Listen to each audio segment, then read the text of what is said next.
অভিযোগটা হচ্ছে আমরা আজকে 2 দিন যাবত আন্দোলন করতেছি চক্ষু হাসপাতালের সামনে। আমরা শান্তিপূর্ণভাবে প্রধান উপদেষ্টাকে আমাদের দাবিগুলো জানানোর জন্য এই জায়গায় আসি।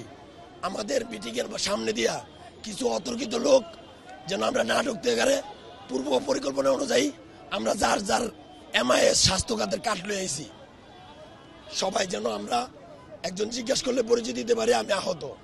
কিন্তু আমরা দেখলাম কি আমাদের মিছিলটা হওয়ার সাথে সাথে কিছু লোক আমাদের মিছিলকে ঢুকিয়ে গেল।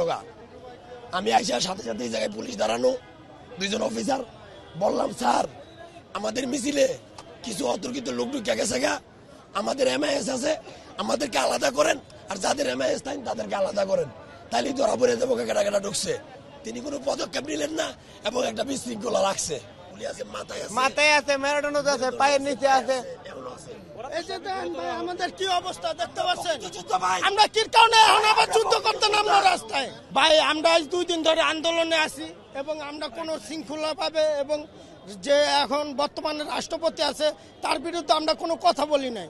এই জায়গায় আসছি সুন্দরভাবে, আমাদের ওই জায়গায় সিদ্ধান্ত হয় নাই, তার বাসভবনের সামনে আসছি।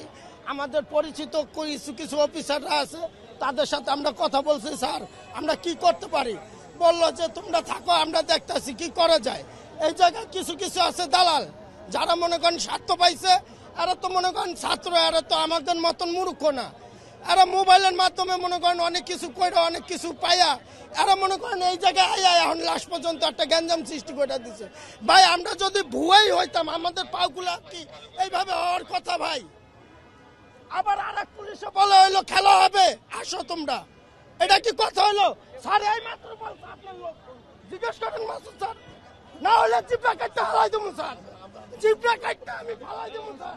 জটিলতা হলো তারা কিছু মুষ্টিমেয় লোক আছে, মুষ্টিমেয় আহত যোদ্ধা, তারাও আহত, কিন্তু তারা চায় না যে আমরা কোনো আন্দোলন করি, কারণ বিগত সময়গুলোতে তারা আমাদের নাম ভাঙিয়ে তারা তাদের সুবিধাগুলো আদায় করে নিচ্ছে। বিভিন্ন অর্থনৈতিক সুবিধা বলেন বা অন্যান্য যে ফ্যাসিলিটিস গুলো এটা তারা নিয়ে নিচ্ছে, যে কারণে তারা চাচ্ছে না আমরা কোনো মুভমেন্ট করি। এটা তাদের জন্য বিব্রতকর, সেজন্য তারা এখানে এসে, আপনারা হয়তো দেখছেন যে আমরা বসেছিলাম, কিন্তু তারা 7-8 জন এসে সামনে এসে আমাদের এক ভাইকে লাথি মারছে এবং সে বলতেছে ভুয়া ভুয়া স্লোগান দিচ্ছে। দেখছেন? তাহলে আমরা কি ভুয়া? আমরা কি ভুয়া? আমরা কি ভুয়া? এটা আমাদের কথা, আমরা কি ভুয়া? তাহলে তারা ভুয়া কেন বললো? যে তারা যেটা বলছে এটার জন্য আমরা এখন কথা বলতেছি।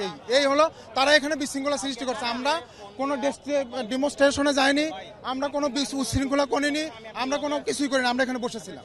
বসে থাকার পরে আমাদের উপর আসলো কেন? আমাদের উপর এই আঘাতটা কেন আসলো? তারা আঘাত কেন করলো? আমরা সবাই আহত, তারা আহত, তারা এটা বললো কেন? ভুয়া ভুয়া কেন বললো? আচ্ছা, আমরা যেটা পাইছি, আমাদের মধ্যে অনেকে আছে যারা জুলাই ফাউন্ডেশনের 1 লক্ষ টাকা করে পাওয়া হয়েছে, আবার অনেকে আছে যারা এই টাকাটাও পায়নি, এবং অন্যান্য যে ফ্যাসিলিটিস গুলো দেওয়ার কথা আমাদের পুনর্বাসন বলেন, আমাদের হেলথ কার্ড বলেন, এগুলো দেওয়ার কথা, এগুলো আমরা এখনো কোনো কিছুই পাইনি। আমি রামপুর রাতে গুলি খাইছি 19 জুলাই শুক্রবারে। এখন আমি প্রাইভেটে চিকিৎসা করাইছি, ওই স্বৈরাচার শেখ হাসিনার ডক্টরের লাগিয়া আমি ঢাকা মেডিকেল চিকিৎসা পাই নাই, মানে বলছে আমার পাও কাটতে ফেলাই দিব ঢাকা মেডিকেলে।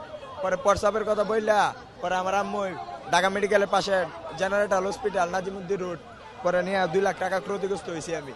এই টাকাটা এখনো পাই নাই। জুলাই ফাউন্ডেশনের 1 লক্ষ টাকা পাইছি। 1 লক্ষ টাকাটা কি হয়? এই যে আমাদের পুনর্বাসন, তারপরে চিকিৎসাটাও ভালোভাবে পাইনি আমরা। আমার নাম মোহাম্মদ রফিকুল ইসলাম। আমি জুলাইয়ের 19 তারিখে বাম চোখে আমার গুলি একবারে নষ্ট। কিন্তু এই জায়গাতে আমরা জাতীয় চক্ষু বিজ্ঞান আগারগাঁও দীর্ঘ 5 মাস প্লাস 6 মাস হয়ে গেছে আমরা চিকিৎসা নিতেছি, কিন্তু কোনো উন্নত পাই নেই। ট্রিটমেন্ট কোনো উন্নত ট্রিটমেন্ট হয়, দিচ্ছি করছি কর্ম তেমন ছলনা করতেছে।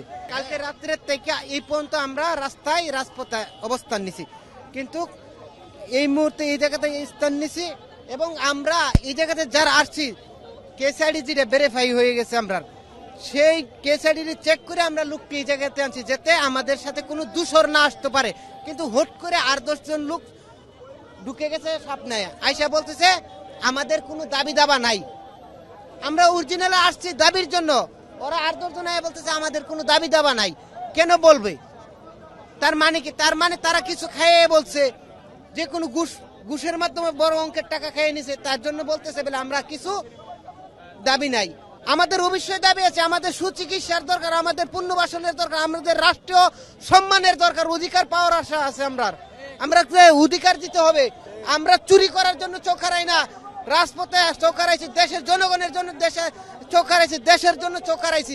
আমরা চুরি করতে যে চোখ হারাই না, যে না আমরা চুরি করে ঘরে বসে থাকবো। আজকে আমাদের প্রত্যেকের রক্তের বিনিময়ে রাষ্ট্র, আপনারা আমাদের ভাইদেরকে বুয়া বলছেন। যে ভাইটির পায়ে বেরি পরানো তাদেরকে আপনারা বুয়া বলে, আপনারা যেমনটি পাপের কাজ করছেন আল্লাহ প্রদত্ত আপনাদের বিচার হবে। আপনারা এই প্রকৃত আহতদেরকে বুয়া বুয়া কেন বলছেন? আপনাদের উদ্দেশ্য কি? এই সরকার তো আমাদের রক্তের বিনিময়ে, সুতরাং আমাদের ভাইদেরকে কেন আপনারা বুয়া বুয়া বলছেন? আপনাদের উদ্দেশ্য আজকে পরিষ্কার হতে হবে। আমরা আপনাদের পরিষ্কার উদ্দেশ্য জানতে চাই। আমাদের ভাইদের কেন বুয়া বলছেন? যে ভাইটি স্বাস্থ্য মন্ত্রণালয় থেকে ভেরিফাইড হয়ে স্বাস্থ্য মন্ত্রণালয় থেকে MIS কপি নিয়ে এখানে এসেছে, যার পায়ে গুলিবিদ্ধ, যার হাতে গুলিবিদ্ধ, যে ভাইটির শরীরে গুলিবিদ্ধ, তাদেরকে বুয়া বুয়া বলতেছেন। আপনারা কি উদ্দেশ্য হাসিল করতে চান? আমাদেরকে স্পষ্ট করতে হবে, নতুবা আমরা এই রাস্তায় আমাদের শেষ নিঃশ্বাস ত্যাগ করবো। আমরা এখান থেকে যাব না। আপনারা কোনো বিশৃঙ্খলা করলেও আমরা এখানে শুয়ে থাকবো। আমরা এখানে শেষ নিঃশ্বাস ত্যাগ করবো।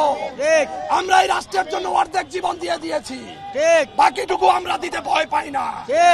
আপনারা দেখতে চাই আপনারা কারা বুয়া বলছেন, কাদেরকে বুয়া বলছেন। যাই হয়ে যাক না কেন, আমরা এখান থেকে উঠবো না এবং আমরা শান্তিপূর্ণভাবে আমাদের অধিকারগুলো আদায় করবো ইনশাআল্লাহ। আমাদের এর মধ্যে কেউ বিশৃঙ্খলা করতে আসলে তাকে আমরা ছাড় দিব না, তাকে আমরা ডিরেক্ট আইন শৃঙ্খলা বাহিনীর হাতে তুলে দিব। কারণ বাংলাদেশ থেকে হয়তো বা ফ্যাসিস্ট গেছে, কিন্তু ফ্যাসিস্টের দালালরা এখনো পর্যন্ত বহাল তবিয়তে ঘুরে বেড়াচ্ছে।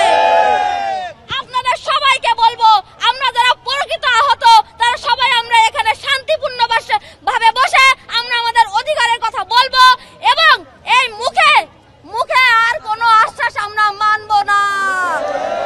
আমাদেরকে লিখিত দিতে হবে, লিখিত। কারণ আমাদের যে কোনো অধিকার আছে, প্রত্যেকটা ন্যায্য অধিকার, কোন মগের মূল্যের অধিকার আমরা এখানে খাটাইতে আসিনি। আপনারা যারা এখন বর্তমান আছেন, আমরা 22,000 আহতদের উপরে আপনারা বসে আছেন। আমরা আপনাদের কাছে অনুরোধ করব, আমাদের পাশে এসে দাঁড়ান। এর থেকে লজ্জাস্কর বিষয় পৃথিবীতে কোথাও কিছু হতে পারে না যে যারা আহত তাদেরকে ওভারটেক করে আপনারা অন্য কাজগুলো করে যাচ্ছেন। আপনাদেরকে অনুরোধ করব, আসুন আমাদের পাশে, আমাদের কথাগুলো শুনুন। আমরা কতটা অবহেলিত। এমনও ভাই আছে সামান্য প্যারাসিটামল কিনে খাওয়ার মতো টাকা নেই। যখন আন্দোলন করছিলাম ভাই, তখন কি আপনারা বলছিলেন আন্দোলন করো না, আহত হয়েও না, আমরা ট্রিটমেন্ট দিতে পারবো না? আজকে যদি আমাদের সাথে গাদ্দারি করা হয়, আমি বলছি বাংলাদেশের নাগরিক হিসাবে ভবিষ্যতে কেউ আর কোনো আন্দোলনে যাবে না।